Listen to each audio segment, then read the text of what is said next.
Lions club Gangavathi lions charitable trust ಇವರ ಆಶ್ರಮದಲ್ಲಿ ನಡೆಯುತ್ತಿರುವ ಶ್ರೀ ಜಿ ಹಂಪಣ್ಣ ಹೊಸಕೇರ್ ಲಯನ್ಸ್ ಕಣ್ಣಿನ ಆಸ್ಪತ್ರೆ ಕಂಪ್ಲಿ ರಸ್ತೆ ಕೆಇಬಿ ಹತ್ತಿರ ಗಂಗಾವತಿ ಲಯನ್ಸ್ ಸದಸ್ಯರಾದ ಸಂಕಲ್ಪದಿಂದ ಹಾಗೂ ದಾನಿಗಳ ಸಹಕಾರದಿಂದ ಗಂಗಾವತಿಯಲ್ಲಿ ಯಂತ್ರೋಪಕರಣದಿಂದ ಕೂಡಿದ ಲಯನ್ಸ್ ಸುಸಜ್ಜಿತ ಕಣ್ಣಿನ ಆಸ್ಪತ್ರೆ ಪ್ರಾರಂಭವಾಗಿದೆ. ಬಡವರಿಗೆ, ಕಾರ್ಮಿಕರಿಗೆ, ಅಸಹಾಯಕರಿಗೆ ಕಣ್ಣಿನ ಚಿಕಿತ್ಸೆಗೆ ಅನುಕೂಲ ಆಗುವ ನಿಟ್ಟಿನಲ್ಲಿ ಉಚಿತ ಅತ್ಯಂತ ಕಡಿಮೆ ದರದಲ್ಲಿ ಕಣ್ಣಿನ ಚಿಕಿತ್ಸೆಯನ್ನು 12ರಿಂದ ನೀಡಲಾಗುವುದು. ಹಾಗೆ doctor U Madhav Shetty diabetes care centre ಅನ್ನು ಕೂಡ ಆರಂಭಿಸಲಾಗಿದೆ. ಮಧುಮೇಹ, ಶುಗರ್ ರೋಗ ಇತ್ತೀಚಿನ ದಿನಗಳಲ್ಲಿ ವ್ಯಾಪಕವಾಗಿದ್ದು ಭಾರತದಲ್ಲಿ ಪ್ರತಿದಿನ 6 ಜನರಲ್ಲಿ ಒಬ್ಬರು ಸಕ್ಕರೆ ಕಾಯಿಲೆಯಿಂದ ಬಳಲುತ್ತಿದ್ದು ದೇಶದಲ್ಲಿ 77 ದಶಲಕ್ಷ ಮಧುಮೇಹ ರೋಗಿಗಳಿದ್ದು ಜಗತ್ತಿನಲ್ಲಿ ಸಕ್ಕರೆ ಕಾಯಿಲೆ ರೋಗದಲ್ಲಿ 2ನೇ ಸ್ಥಾನ ಪಡೆದಿದೆ. ಈ ರೋಗದಿಂದ ಹೃದಯ ರೋಗಗಳು, ಅಂಧತ್ವ, ಮೂತ್ರಪಿಂಡ ವೈಫಲ್ಯ ಇತ್ಯಾದಿ ಗಂಭೀರ ಸಮಸ್ಯೆಗಳು ಮನುಷ್ಯನಿಗೆ ಕಾಡುತ್ತಿದೆ. ಆದ್ದರಿಂದ ಗಂಗಾವತಿ ನಗರದ ಕಂಪ್ಲಿ ರಸ್ತೆಯಲ್ಲಿ ಕಣ್ಣಿನ ಆಸ್ಪತ್ರೆಯ ಆವರಣದಲ್ಲಿ ಮಾರ್ಚ್ 1ರಂದು ಉದ್ಘಾಟಿಸಲಾಗಿದೆ. ಕೇವಲ 100 ರೂಪಾಯಿ ಪಾವತಿಸಿದರೆ ನುರಿತ ವೈದ್ಯರಿಂದ ಮಧುಮೇಹ ತಪಾಸಣೆ ಮಾಡಿಸಿ ಕಡಿಮೆ ದರದಲ್ಲಿ ಔಷಧಿಗಳನ್ನು ವಿತರಿಸಲಾಗುವುದು. ಆದ್ದರಿಂದ ಗಂಗಾವತಿ ತಾಲೂಕು ಮತ್ತು ಗ್ರಾಮಾಂತರ ಪ್ರದೇಶದ ನಾಗರಿಕರು, ಎಲ್ಲ ಗ್ರಾಮಗಳ ಗ್ರಾಮಸ್ಥರು ಇದರ ಸದುಪಯೋಗ ಪಡೆದುಕೊಳ್ಳುವಂತೆ ಲಯನ್ಸ್ ಕ್ಲಬ್ನ ಅಧ್ಯಕ್ಷರಾಗಿರುವ T Ramakrishna, coach chairman Shetty ಹಾಗೂ ಖಜಾಂಚಿ ಶಿವಕುಮಾರ್ ಮಾಲಿ ಪಾಟೀಲ್ ಮತ್ತು ಶ್ರೀ ಅಯ್ಯಪ್ಪ ಸ್ವಾಮಿ ದೇವಸ್ಥಾನ ಸಮಿತಿಯ ಅಧ್ಯಕ್ಷರಾಗಿರುವ ಜಟ್ಟಿ ವೀರಪ್ರಸಾದ್ ಮನವಿ ಮಾಡಿದ್ದಾರೆ. ಹೆಚ್ಚಿನ ಮಾಹಿತಿಗಾಗಿ ಸಂಪರ್ಕಿಸಿ 9036359919.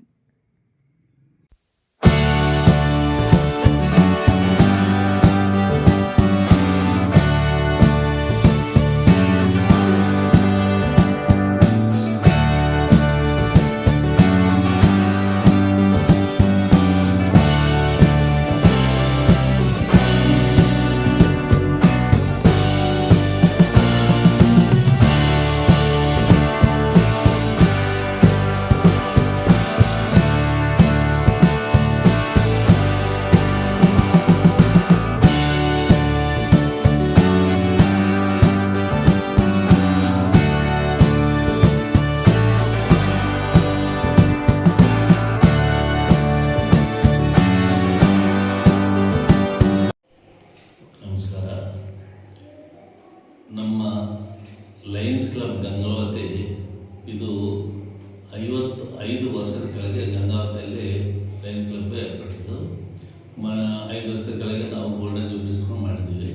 ನಾವೀಗ ಲಯನ್ಸ್ ಕ್ಲಬ್ನಲ್ಲಿ ಒಂದು LKGಲಿಂದ ಕಾಲೇಜ್ವರೆಗೆ ಒಂದು ಸ್ಕೂಲು, ಕಾಲೇಜ್ ನಡೆಸ್ತಾ ಇದ್ದೀವಿ ಮತ್ತು ಒಂದು MR school, mental retirement school ಅಂತ ನಡೆಸ್ತಾ ಇದ್ದೀವಿ. ಆಮೇಲೆ ಈಗ ನಮ್ಮ ಲಯನ್ಸ್ ಕ್ಲಬ್ನಲ್ಲಿ ಸಾಕಷ್ಟು ನಾವು ಈ ಆಪ್ರೇಷನ್ಸ್ ಆಗಲಿ, ಕಣ್ಣಿನ ಆಪ್ರೇಷನ್ಸ್ ಆಗಲಿ ಅಥವಾ ಬೇರೆ ಬೇರೆ ವಿವಿಧ ಸರ್ವಿಸ್ ಆ್ಯಕ್ಟಿವಿಟೀಸ್ ಆಗಲಿ ಎಲ್ಲ ನಾವು 55 ವರ್ಷದಿಂದ ಮಾಡಿ ಒಳ್ಳೆಯ ಹೆಸರು ತಗೊಂಡಿದ್ದೀವಿ. ನಮ್ಮ ಲಯನ್ಸ್ ಕ್ಲಬ್ನಲ್ಲಿ 120 ಜನ ಮೆಂಬರ್ಸ್ ಇದ್ದಾರೆ. ಇದು ನಮ್ಮ ಗೋವಾ ಡಿವಿಷನ್ನಲ್ಲೇ ಸೆಕೆಂಡ್ ಹೈಯೆಸ್ಟ್ ಮೆಂಬರ್ಸ್ ಇರುವ ಕ್ಲಬ್ ಅಂದರೆ ನಮ್ಮ Gangavathi lions club of Gangavathi. ಇದು ಈಗ ನಮ್ಮದು ಒಂದು 25 ವರ್ಷದಿಂದ ಒಂದು ಕನಸು ಇತ್ತು. ಏನಂದರೆ ಗಂಗಾವತಿಯಲ್ಲಿ ಒಂದು ಲಯನ್ಸ್ ಐ ಹಾಸ್ಪಿಟಲ್ ಕಟ್ಟಬೇಕಮ್ಮ ಒಂದು ಆಸೆ ಇತ್ತು. ನಾವು ಮೊದಲೆಲ್ಲ ಏನು ಮಾಡ್ತಾಯಿದ್ವು ಅಂದರೆ ಒಂದು ವರ್ಷಕ್ಕೆ 1 ಸಲ ಅಥವಾ 2 ಸಲ ಕ್ಯಾಂಪೇನ್ ಅಂತ ಮಾಡಿ, ಐ ಕ್ಯಾಂಪೇನ್ ಅಂತ ಮಾಡಿ 300-200 ಇಷ್ಟು ಜನಕ್ಕೆ ಆಪರೇಷನ್ಸ್ ಮಾಡಿ ಕಳಿಸ್ತಾ ಇದ್ವಿ. ಅದು ವರ್ಷಕ್ಕೆ 1 ಸಲ 2 ಸಲ ನಡೀತಿತ್ತು. ಸಮ್ಟೈಮ್ಸ್ 2 ವರ್ಷಕ್ಕೆ 1 ಸಲನೂ ಹಿಂಗೆ ಮಾಡ್ತಾಯಿದ್ವಿ. ಆದರೆ ಆ ಕ್ಯಾಂಪೇನ್ಸ್ ಮಾಡುವಾಗ ನಮಗೊಂದು ಅನುಭವ ಏನಾಗಿತ್ತು ಅಂದರೆ, ಆ ಕ್ಯಾಂಪೇನ್ಗಳಿಗೆ ತೋರಿಸ್ಕೊಳ್ಳೋಕೆ ಬಂದವರು, ಬಡವರು, ಬಗ್ಗಿದರು ಎಲ್ಲ ಬರ್ತಿದ್ರಲ್ಲ, ಅವರಿಗೆ ಕೆಲವು ಮಂದಿಗೆ ಆಪರೇಷನ್ ಮಾಡಿಕೊಳ್ಳೋ ಶಕ್ತಿ ಅವ್ರ ಹತ್ರ ಇದ್ದಿಲ್ಲ. ಇದ್ದಾಗ ಅವರು ಏನಪ್ಪ ನೀನು ಯಾಕೆ ಮಾಡಿಸ್ಕೊಂತೀರಿ, ಇಲ್ಲ ರೀ ನಮ್ಮ ಫೈನಾನ್ಷಿಯಲಿ ಅಷ್ಟೊಂದು ಎಬಿಲಿಟಿ ಇಲ್ಲ, ಆಮೇಲೆ ನಮ್ಗೆ ಕಷ್ಟ ಇದೆ, ತೋರಿಸ್ಕೊಳ್ಳೋಕೆ ಆಗೋದಿಲ್ಲ ಅಂತೇಳಿ ಎಲ್ಲ ಒಂದು ನಮ್ಮನ್ನು ಹೇಳ್ತಿದ್ರು. ಅವರು ನೋಡಿದಾಗ ನಮಗೆಲ್ಲ ಭಾಳ ನಮ್ಮನೆ ಮುಜುಗರ ಆಗ್ತಿತ್ತು, ದುಃಖ ಆಗ್ತಿತ್ತು. ಅಂಥ ಟೈಮ್ನಲ್ಲಿ ಎಲ್ಲರ ಒಂದು ಆಸೆ ಏನಂದರೆ ನಾವೇ ಒಂದು ಐ ಹಾಸ್ಪಿಟಲ್ ಮಾಡಿ ಚಾರಿಟೇಬಲ್ ಟ್ರಸ್ಟ್ಲಿಂದ ನಾವು ಫ್ರೀಯಾಗಿ ಆಪರೇಷನ್ಸ್ ಯಾಕೆ ಮಾಡಬಾರ್ದು ಅನ್ನೋ ಒಂದು ಆಸೆ ಬಂದಾಗ ನಾವು ನಮ್ಮ ಫ್ರೆಂಡ್ಸ್ ಎಲ್ಲ ಕೂಡಿ ಒಬ್ಬ ಜಾಗದ ಸಲುವಾಗಿ ಒಬ್ಬ ದೇಣಿಗೆದಾರ ಹತ್ರ ಹೋಗಿದ್ವಿ. ಅವರು ಜಿ ಹಂಪಣ್ಣ ಹೊಸಕೇರ್ ಅಂತ. ಅವ್ರ ಹತ್ರ ಹೋದರೆ ಅವರು 10 ಗುಂಟೆ ಒಂದು ಜಾಗವನ್ನು ಹಳ್ಳಿ ರಸ್ತೆಯಲ್ಲಿ ಎಲೆಕ್ಟ್ರಿಕಲ್ ಗ್ರಿಡ್ ಹತ್ರ ಒಂದು ಮೇನ್ ರೋಡ್ಗೆ ನಮಗೆ 10 ಗುಂಡಿ ಜಾಗ ಕೊಟ್ಟರು. ಜಾಗ ಕೊಟ್ಟ ನಂತರ ನಾವೆಲ್ಲ ಲೈಫ್ ಮೆಂಬರ್ಸ್ ಎಲ್ಲ ಸ್ವಲ್ಪ ದುಡ್ಡು ಹಾಕ್ಕೊಂಡು ಒಂದು 50 ಲಕ್ಷ ಜೋಡಿಸಿದ್ವಿ. ಆದರೆ ಈ ಹಾಸ್ಪಿಟಲ್ ಕಂಪ್ಲೀಟ್ ಆಗಬೇಕಾದ್ರೆ ಸುಮಾರು 3 ಕೋಟಿ ಬೇಕಾಗಿತ್ತು. ಆವಾಗ ನಾವು ಚಂದ್ರಪ್ಪ ಅವರು, ಸೋಮರಾಜ್ ಅವರು, ಆಮೇಲೆ ಮಾಧವ್ ಶೆಟ್ಟರು ಮತ್ತು ಇನ್ನಿತರ ಮೆಂಬರ್ಸ್ ಎಲ್ಲರೂ ಕೂಡಿ ಎಲ್ಲರ ಹತ್ರ ಡೊನೇಷನ್ಸ್ ಕಲೆಕ್ಟ್ ಮಾಡಿದ್ವಿ. ಈ ಗಂಗಾವತಿ ತಾಲೂಕದಲ್ಲಾಗಲಿ, ಬೆಂಗಳೂರಲ್ಲಾಗಲಿ, ಕೊಪ್ಪಳದಲ್ಲಾಗಲಿ, ಹೊಸಪೇಟೆದಲ್ಲಿ ಎಲ್ಲರ ಹತ್ರ ಡೊನೇಷನ್ ಕಲೆಕ್ಟ್ ಮಾಡಿ ಈ ಒಂದು ಹಾಸ್ಪಿಟ್ಲನ್ನು ನಾವು ಕಟ್ಟಿದ್ದೀವಿ. ಈ ಹಾಸ್ಪಿಟಲ್ನಲ್ಲಿ ನಾವು ಫ್ರೀಯಾಗಿ ಆಪ್ರೇಷನ್ಸ್ ನಾವು ಈಗ ಮಾಡ್ತಾಯಿದ್ದೀವಿ ಈಗ. ಬಟ್ ಇಲ್ಲಿ ರೂಲ್ಸ್ ಯಾವ ಥರ ಮಾಡಿದ್ವು ಅಂದರೆ, ಬಂದವರು ಒಂದು 100 ರೂಪಾಯಿ ಕೊಟ್ಟರೆ ಅವರಿಗೆ ಬ್ಲಡ್ ಟೆಸ್ಟು, ಯೂರಿನ್ ಟೆಸ್ಟು, ಆಮೇಲೆ ಶುಗರು ಎಲ್ಲ ಟೆಸ್ಟ್ ಮಾಡಿ ಆನಂತರ ಅವ್ರಿಗೆ ಮತ್ತೆ ಕಣ್ಣಲ್ಲಿ ಡ್ರಾಪ್ಸ್ ಹಾಕಿ ಮತ್ತೆ ಟೆಸ್ಟ್ ಮಾಡಿ ಅದಕ್ಕೆ ಅವರು ಆಪ್ರೇಷನ್ ಬರ್ತಾರೋ ಅಥವಾ ಸ್ಪೆಕ್ಸ್ ಹಾಕಿದ್ರೆ ಸರಿ ಆಗ್ಬೋದು ಅಥವಾ ಡ್ರಾಪ್ಸ್ ಹಾಕಿದ್ರೆ ಸರಿ ಆಗ್ಬೋದು ನೋಡಿ ಸೆಲೆಕ್ಟ್ ಮಾಡಿ ಒಂದು ವೇಳೆ ಆಪ್ರೇಷನ್ಗೆ ಬಂದರೆ ಅವರಿಗೆ ಫ್ರೀಯಾಗಿ ನಾವು ಆಪ್ರೇಷನ್ ಮಾಡ್ತೀವಿ. ಬಟ್ ಅವ್ರು ನಮಗೆ ಕೊಡಬೇಕಾಗಿದ್ದು ಏನಂದರೆ ಅವರು ಲೆನ್ಸ್ ಹಾಕ್ಕೊಂಡಿದ್ದಕ್ಕೆ ಅದಕ್ಕೆ ಮಾತ್ರ ಅವರು ನಮಗೆ ಚಾರ್ಜ್ ಕೊಡಬೇಕಾಗ್ತದೆ. ಅಷ್ಟು ಬಿಟ್ಟರೆ ಅವ್ರು ಏನು ನಮಗೆ ಕೊಡೋದು ಬೇಕಾಗಿಲ್ಲ. ಈಗ ನಾವು ಸುಮಾರು 1.5 ತಿಂಗಳಲ್ಲಿ 60 ಆಪ್ರೇಷನ್ಗಳನ್ನ ಈಗ ಮಾಡಿದ್ದೀವಿ. 60 100% ಸಕ್ಸಸ್ ಆಗಿದೆ. ನಮ್ಮಲ್ಲಿ ಡಾಕ್ಟರ್ ಸ್ನೇಹ ಮೇಡಮ್ ಅಂತೇಳಿ ಅವ್ರು ಭಾಳ ಚೆನ್ನಾಗಿ ಆಪ್ರೇಷನ್ಸ್ ಮಾಡಿ ಭಾಳ ಚೆನ್ನಾಗಿ ನೋಡ್ತಿದ್ದಾರೆ ಅವರು. ಅನಂತರ ಇಲ್ಲಿರೋ ಸ್ಟಾಫ್ ಆಗಲಿ, ಅಡ್ಮಿನಿಸ್ಟ್ರೇಟರ್ ಆಗಲಿ ಎಲ್ಲರೂ ಭಾಳ ಚೆನ್ನಾಗಿ ನೋಡ್ಕೊಂಡು ಇವತ್ತು ನಮ್ಮ ಐ ಹಾಸ್ಪಿಟ್ಲು ಒಂದು ಒಳ್ಳೆಯ ಹೆಸರು ತಗೊಳ್ತಾ ಇದೆ. ಇದಕ್ಕೆಲ್ಲ ಕಾರಣಬೋದ್ರಂದರೆ ನಮ್ಮ ಲಯನ್ಸ್ ಚಾರಿಟಬಲ್ ಟ್ರಸ್ಟ್ ಇರೋ ಮೆಂಬರ್ಸ್ ಅವರೇ ಕಾರಣ. ಅವರೆಲ್ಲರಿಗೂ ನಾವು ಯಾವಾಗಲೂ ಸೇರಿರಬೇಕು.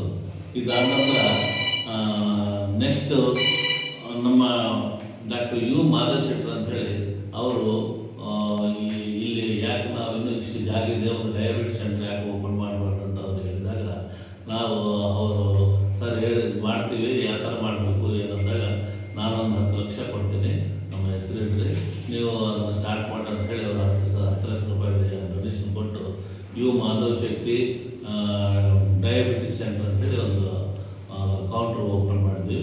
ಅದೊಂದು ಸಪ್ರೇಟಾಗಿ ಒಂದು ರೂಮ್ ಎಲ್ಲ ಮಾಡಿದ್ವಿ. ಅದರಲ್ಲೂ ಸಹ ಎಲ್ಲ ನಾವು ಫ್ರೀಯಾಗಿ ಎಲ್ಲ ಇದು ನೋಡ್ತಾ ಇದ್ದೀವಿ. ಆಮೇಲೆ ಟ್ಯಾಬ್ಲೆಟ್ಸ್ ಸಹ ನಾವು ಕಡಿಮೆ ದರದಲ್ಲಿ ಕೊಟ್ಟು ಇದು ಮಾಡ್ತಾಯಿದ್ವಿ. ಅದೊಂದು ಭಾಳ ಸಕ್ಸಸ್ ಆಗ್ತಾಯಿದೆ.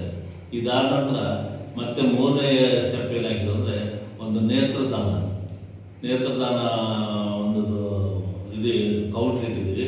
ಅದರಲ್ಲಿ ಯಾರಾದರೂ ನೇತ್ರದಾನ ಕೊಡೋದಿದ್ರೆ ಅಲ್ಲಿ ಹೆಸರು ರಿಜಿಸ್ಟರ್ ಮಾಡಿಕೊಂಡ್ರೆ ಅವ್ರಿಗೆ ನಾವು ಅವ್ರ ತದನಂತರ ಆ ಕಣ್ಣುಗಳನ್ನು ಅವರು ಇದು ಮಾಡಿ ತೊಗೊಳ್ಳಿಕ್ಕೆಲ್ಲ ಪ್ಲ್ಯಾನ್ ಮಾಡಿದ್ದೀವಿ. ಈಗ ಆಲ್ರೆಡಿ ನಾವು ಅದು ಸ್ಟಾರ್ಟ್ ಮಾಡಿ 12 ದಿವಸ ಆಯಿತು. ಈ 12 ದಿವಸದಲ್ಲಿ ಸುಮಾರು 45 ಜನ ನೇತ್ರದಾನಿಗಳು ಮುಂದೆ ಬಂದು ರಿಜಿಸ್ಟರ್ ಮಾಡ್ಕೊಂಡಿದ್ದಾರೆ ಇಲ್ಲಿ. ಹೀಗಾಗಿ ನಮ್ಮ ಹಾಸ್ಪಿಟಲ್ ಭಾಳ ಚೆನ್ನಾಗಿ ನಡೀತಾ ಇದೆ. ಈ ಹಾಸ್ಪಿಟ್ಲು ಇದೇ ಥರ ಆಪರೇಷನ್ ಸಕ್ಸಸ್ ಆಗಿ ಹಿಂಗೆ ಚೆನ್ನಾಗಿ ನಡೆದರೆ ಮುಂದೆ ಭಾಳ ಗಂಗಾವತಿಯಲ್ಲೇ ಒಂದು ಒಳ್ಳೆಯ ಕಣ್ಣಿನ ಹಾಸ್ಪಿಟಲ್ ಆಗುತ್ತೆ ಅಂತ ನಮ್ಮ ಒಂದು ನಂಬಿಕೆ ಇದೆ. ಇದಕ್ಕೆಲ್ಲರೂ ಸಹಕಾರ ಕೊಟ್ಟರು ಎಲ್ಲರಿಗೂ ನಾನು ಧನ್ಯವಾದಗಳನ್ನು ಹೇಳಿ ಈ ಹಾಸ್ಪಿಟಲ್ನ ಸದುಪಯೋಗವನ್ನು ಈ ಬರೀ ಕೊಪ್ಪಳ ಜಿಲ್ಲೆ ಅಷ್ಟೇ ಅಲ್ಲ, ಇತರ ಜಿಲ್ಲೆದವರು ಎಲ್ಲರೂ ಬಂದು ಇದರ ಸೌಕರ್ಯವನ್ನು ಪಡಿಬೇಕಂತ ಹೇಳಿ ನಾನು ಲಯನ್ಸ್ ಕ್ಲಬ್ ಕಣ್ಣಿನ ಆಸ್ಪತ್ರೆ ಪರವಾಗಿ ಒಂದು ವಿಷಯ ಬೇಕಾಗಿದೆ. ನಾನು ಬೆಂಗಳೂರಲ್ಲಿ ಇರ್ತಾ ಇದ್ದೇನೆ ಸುಮಾರು 15 ವರ್ಷದಿಂದ. ನನ್ನ ಗಂಗಾವತಿಯ ನೇಟಿವು. ಈಗ ಮತ್ತು ಇಲ್ಲೇ ಬರ್ತಾ ಇದ್ದೀನಿ ಗಂಗಾವತಿಗೆ. ಮೊನ್ನೆ ನನಗೆ ಕಣ್ಣಿನ ಎಲರ್ಜಿ ಬಂದಾಗ ಬೆಂಗಳೂರಲ್ಲಿ ಕಂಟ್ರೋಲ್ ಮಾಡಬೇಕು ಅಂದರೆ ಸುಮಾರು 3-4 ದಿವಸ ಹಿಡಿಸ್ತಾ ಇತ್ತು. ಮೊನ್ನೆ ನಮ್ಮ ರಾಮಕೃಷ್ಣ ಬಂದರು, ಇಲ್ಲ ಬರ್ರಿ ನಮ್ಮ ಹಾಸ್ಪಿಟ್ಲಿಗೆ ಅಂತ ಕರ್ಕೊಂಡು ಬಂದರು. ಅವತ್ತು ಇಲ್ಲೇ ಟೆಸ್ಟ್ ಮಾಡಿ ಒಂದು 2-3 ಟೈಪು ಡ್ರಾಪ್ಸು ಮತ್ತು ಟ್ಯಾಬ್ಲೆಟ್ ಕೊಟ್ಟರು. ಸುಮಾರು ನನಗೆ ಬೆಳಿಗ್ಗೆ 10:30 ಬಂದಿದ್ದೀನಿ, ಸಾಯಂಕಾಲ 6-7 ಗಂಟೆಗೆಲ್ಲ ಸ್ವಲ್ಪ ಕಂಟ್ರೋಲ್ ಆಯಿತು. ಮರುದಿವಸ ಬೆಳಿಗ್ಗೆ 10 ಗಂಟೆಗೆ ಸಂಪೂರ್ಣ ಕ್ಲಿಯರ್ ಆಯಿತು. ನನಗನ್ನಿಸ್ತು ಕಾರ್ಪೊರೇಟ್ ಹಾಸ್ಪಿಟಲ್ ಬೆಂಗಳೂರಿಗಿನ್ನ ಕೂಡ ಇಲ್ಲಿ ಇರೋಂಥ ಡಾಕ್ಟ್ರು ಅವರು ಭಾಳ ಚೆನ್ನಾಗಿ ನಮಗೆ ಸರ್ವಿಸ್ ಮಾಡಿದರು. ಭಾಳ ಸಂತೋಷ. ಅದಕ್ಕೆ ಎಲಿಜಿಬಲ್ ನಂಬರ್ ಏನು ನಿಜವಾಗ್ಲೂ ಇರಬೇಕಾದ್ರೆ ಇವತ್ತು ಫ್ರೀ ಸರ್ವಿಸ್ ಅಂದ ತಕ್ಷಣ ಕೆಲವರಿಗೆ ಏನೋ ಅಂತ ಯೋಚನೆ ಮಾಡ್ತಾರೆ. ಆದರೆ ನನಗೆ ತಿಳಿದಷ್ಟು ಮಟ್ಟಿಗೆ ಈ ಹಾಸ್ಪಿಟ್ಲಲ್ಲಿ ಚಿಕಿತ್ಸಾ ವಿಧಾನ ನೋಡಿದರೆ ಆ ಸ್ಟ್ಯಾಂಡರ್ಡು 100% ಎಲ್ಲರೂ ಬಂದು ಇಲ್ಲಿ ಕಣ್ಣಿನ ಸಲುವಾಗಲಿ ಮತ್ತು ಡಯಾಬಿಟಿಕ್ ಸಲುವಾಗಲಿ ಇಲ್ಲಿ ತೋರಿಸ್ಕೊಡೋದು ಬಹಳ ಯೋಗ್ಯ ಅನಿಸ್ತದೆ ನನಗೆ. ಆ ಒಂದು ವಿಷಯ ನಾನು ಮನಸ್ಫೂರ್ತಿವಾಗಿ ಹೇಳ್ತಾ ಇದ್ದೀನಿ. ಶಸ್ತ್ರಚಿಕಿತ್ಸೆ ಡಾಕ್ಟರ್ ಸ್ನೇಹಲತಾ ರೆಡ್ಡಿ ಅವರಿಂದ ಮಾಡಿಸ್ತಾ ಇದ್ವಿ. ಬರುವ ಪೇಷಂಟ್ಗಳಿಗೆ ಮೊದಲು ಅವರಿಗೆ ಶುಗರು, BP, ಆನಂತರ ಅವ್ರ HIV, HbA1c, VDR ಎಲ್ಲ ಟೆಸ್ಟ್ ಮಾಡಿ ಕೇಸ್ ಫಿಟ್ ಇದ್ದರೆ ಅದನ್ನು ಆಪ್ರೇಷನ್ ತಗೊಳ್ತಾರೆ. ಮಂಗಳವಾರ ಮತ್ತು ಶುಕ್ರವಾರ ದಿವಸ ಆಪ್ರೇಷನ್ ಮಾಡ್ತಾರೆ. ಉಳಿದ ದಿವಸ OPD ಸೇವೆ ಮಾಡ್ತದೆ. ಆಮೇಲೆ ಅತಿ ಕಡಿಮೆ ದರದಲ್ಲಿ ಈ ಲೆನ್ಸ್ ಎಲ್ಲ ಭಾಳ ಕಾಸ್ಟ್ಲಿ ಆಗಿಬಿಟ್ಟಿದ್ದಾವ. ಅವರಿಗೆ ಅನುಕೂಲ ತಕ್ಕಂತೆ ಅವ್ರಿಗೆ ಯಾವ ಲೆನ್ಸ್ ಬೇಕು ಲೆನ್ಸದ್ದು ಅಷ್ಟೇ ಚಾರ್ಜ್ ಮಾಡ್ತೀವಿ. ಆ ಲೆನ್ಸ್ ಪ್ರಕಾರ ಅವ್ರಿಗೆ ಯಾವುದು ಸೆಲೆಕ್ಟ್ ಮಾಡ್ತಾರ ಆ ಲೆನ್ಸ್ ಹಾಕಿ ಸ್ನೇಹ ಅವರು ಆಪ್ರೇಷನ್ ಮಾಡ್ತಾರೆ. ಇಲ್ಲಿವರೆಗೆ 70 ಕೇಸ್ ಮಾಡಿದ್ವಿ. ಎಲ್ಲವೂ 100% ಸಕ್ಸಸ್ ಆಗ್ಯಾವ. ಜನ ಎಲ್ಲ ಭಾಳ ಖುಷಿಯಿಂದ ಹೋಗಿದ್ದಾರೆ. ಈಗಿನ ನಾವು ಸದುಪಯೋಗ ಪಡ್ಕೋಬೇಕು ಅಂತೇಳಿ ನಾನು ಎಲ್ಲ ಸಾರ್ವಜನಿಕರಲ್ಲಿ ಬೇಡ್ಕೊಳ್ತೀನಿ. ಇವನ್ ರುಟೀನ್ ಆಗಿ ಬ್ಲಡ್ ಟೆಸ್ಟ್ ಮಾಡಿಸ್ಕೊಂಬರಿದ್ರೆ ಶುಗರು ಇವೆಲ್ಲ ಮಾಡಿಸ್ಬೇಕಂದ್ರೆ ಇಲ್ಲಿ ಬಂದು ಮಿನಿಮಮ್ ಚಾರ್ಜ್ನಾಗ ಅವರು ಟೆಸ್ಟ್ ಮಾಡಿಸ್ಕೊಂಡು ಹೋದ್ರೆ ಭಾಳ ಅನುಕೂಲ. ಅದನ್ನು ಅವರು ಸದುಪಯೋಗ ಪಡ್ಕೋಬೇಕಾಗಿ ನಾನು ಸಾರ್ವಜನಿಕರಲ್ಲಿ ವಿನಂತಿ ಮಾಡಿಕೊಳ್ತೇನೆ. ನಮಸ್ಕಾರ, ನಾನು ಡಾಕ್ಟರ್ ಸ್ನೇಹಲತಾ, ಇಲ್ಲಿ ಲಯನ್ಸ್ ಕಣ್ಣಿನ ಆಸ್ಪತ್ರೆಯಲ್ಲಿ ಕೆಲಸ ಮಾಡ್ತಾ ಇದ್ದೀವಿ. ನಾವು ಇವಾಗ 3 ತಿಂಗಳಾಯಿತು ನಮ್ಮ ಹಾಸ್ಪಿಟಲ್ ಸ್ಟಾರ್ಟ್ ಆಗಿ. 1-1.5 ತಿಂಗಳಿಂದ ನಾವು ಆಪ್ರೇಷನ್ಸ್ಗಳು ಶುರು ಮಾಡಿದ್ದೀವಿ. ಸುಮಾರು ಒಂದು 70-75 ಆಪ್ರೇಷನ್ಸ್ ಆಗಿದ್ದಾವೆ ಇಲ್ಲಿವರೆಗೂ. ಎಲ್ಲರೂ ಚೆನ್ನಾಗಿದ್ದಾರೆ. ಮತ್ತು ನಮಗೆ ಸುತ್ತಮುತ್ತ ಜನ ತುಂಬ ಸಪೋರ್ಟ್ ಮಾಡ್ತಾ ಇದ್ದಾರೆ. ಕಂಪ್ನಿಯಲ್ಲಿ ಜನ ತುಂಬ ಸಪೋರ್ಟ್ ಮಾಡ್ತಾ ಇದ್ದಾರೆ. ಬಂದವ್ರಿಗೆ ಏನು ನಮ್ಮ ಕಡೆಯಿಂದ ಏನೇನು ಇಲ್ಲಿ ಸಾಧ್ಯ ಐತಿ ಎಲ್ಲ ಟ್ರೀಟ್ಮೆಂಟು ನಾವು ತುಂಬ ಚೆನ್ನಾಗಿ ಮಾಡಿಕೊಡ್ತಾ ಇದ್ದೀವಿ. ಪೇಷಂಟ್ ಕೂಡ ತುಂಬ ಚೆನ್ನಾಗಿ ರೆಸ್ಪಾಂಡ್ ಮಾಡಿ ಖುಷಿಯಾಗಿ ಹೋಗ್ತಾ ಇದ್ದಾರೆ ಆಸ್ಪತ್ರೆಯಲ್ಲಿ. ಇಲ್ಲಿ ನಾವು ಆಪ್ರೇಷನ್ ಫ್ರೀ ಆಗಿಯೇ ಮಾಡ್ತಾ ಇರೋದು. ಒಂದೇ ಅಂದರೆ ಲೆನ್ಸ್ ಅವ್ರು ಏನು ಹೇಳ್ತಾರೆ ಆ ಲೆನ್ಸ್ ಮಾತ್ರ ನಾವು ಚಾರ್ಜ್ ಮಾಡಿ ತೊಗೊತಾ ಇದ್ದೀವಿ. ಅದು ಬಿಟ್ಟು ನಮ್ಮ ಹತ್ರ ಎಲ್ಲ ಫೆಸಿಲಿಟಿ ಏನು ಆಪ್ರೇಷನ್ಗೆ ಬೇಕು. ಮತ್ತು ಸದ್ಯದಲ್ಲಿ 2 ಥರ ಆಪ್ರೇಷನ್ ಮಾಡ್ತಾ ಇದ್ದೀವಿ. ದುರ್ಮಾಂಸ ಆಪ್ರೇಷನ್ ಮತ್ತು ಪರಿ ಆಪ್ರೇಷನ್. ಸುತ್ತಮುತ್ತ ಜನ ಇಲ್ಲಿ ಆಸ್ಪತ್ರೆ ಆಗಿದ್ದಕ್ಕೆ ತುಂಬ ಖುಷಿಪಟ್ಟು ಬರ್ತಾ ಇದ್ದಾರೆ. ನಮ್ಮ ಲಯನ್ಸ್ ಕಣ್ಣಿನ ಆಸ್ಪತ್ರೆ ವತಿಯಿಂದ ಮಾತಾಡ್ತಿದ್ದೀವಿ. ನಮ್ಮ ಆಸ್ಪತ್ರೆ ಸೇವೆಗಳು 100 ರೂಪಾಯಿ ರಿಜಿಸ್ಟ್ರೇಷನ್ ಫ್ರೀ ಮಾಡಿಸಿದರೆ ನಾರ್ಮಲ್ ಅದರಲ್ಲೇ vision checkup and site checkup, doctor checkup, ಆ ನಂತರ ನರಗಳ ಟೆಸ್ಟಿಂಗ್ ಕೂಡ ಮಾಡುತ್ತೇವೆ. ಇದನ್ನು ನಾರ್ಮಲ್ ಹೊರಗಡೆ ಮಾಡಿಸ್ಬೇಕಾದ್ರೆ ಮಿನಿಮಮ್ 1500ರಿಂದ 2000 ರೂಪಾಯಿ ಖರ್ಚಾಗುತ್ತೆ. ಟೈಮಿಂಗ್ಸ್ ತೊಗೊಳ್ತಾರೆ. ನಾವು ಪ್ರತಿ ಪೇಷಂಟಿಗೆ ಕೂಡ ಪ್ರತಿಯೊಂದನ್ನು ಚೆಕ್ ಮಾಡಿ ಡಾಕ್ಟ್ರು ನುರಿತ ವೈದ್ಯರ ಕಡೆ ಟೆಸ್ಟ್ ಮಾಡಿ ಕಳಿಸ್ತೇವೆ. ಆಮೇಲೆ ಇದರಲ್ಲೇ ಸೆಲೆಕ್ಟ್ ಆದರೂ ಕೂಡ ಇದೇ 100 ರೂಪೀಸಲ್ಲೇ ಅವರಿಗೆ ಆಪರೇಷನ್ ಫ್ರೀ ಚಾರ್ಜ್ ಮಾಡಿಸ್ತೇವೆ. ಆನಂತರ ಡಿಸ್ಕ್ ಟೆಸ್ಟಿಂಗ್ ಕೂಡ ಯಾವುದೇ ಇನ್ನಿತರ ಹೈಟ್ ಚಾರ್ಜಸ್ ಯಾವುದೂ ಇರಲ್ಲ ನಮ್ಮಲ್ಲಿ. ಆಮೇಲೆ ಆ ಲೆನ್ಸ್ ಚಾರ್ಜಸ್ ಕೂಡ ಅದು ಏನಿದೆ ಚಾರ್ಜಸ್ ಲೆನ್ಸ್ ಅಂತ ಚಾರ್ಜ್ ಮಾಡ್ತಾರೆ. ಬೇರೆ ಚಾರ್ಜ್ ಏನು ಮಾಡ್ತಾ ಇಲ್ಲ. ಇದ್ರ ಉಪಯೋಗ ಎಲ್ಲರೂ ತಗೋಬೇಕಾಗಿ ಲಯನ್ಸ್ ಕ್ಲಬ್ ಎಲ್ಲ ಸಂಘ ಅಧ್ಯಕ್ಷರು ಶ್ರೀ ಟಿ ರಾಮಕೃಷ್ಣ ಸರ್ ಇವರೆಲ್ಲ ಕಮಿಟಿ ಎಲ್ಲ ಒಳ್ಳೆ ಸದುಪಯೋಗ ಅವರ ಸಪೋರ್ಟಿಂದ ಚೆನ್ನಾಗಿ ನಡೀತಿದೆ.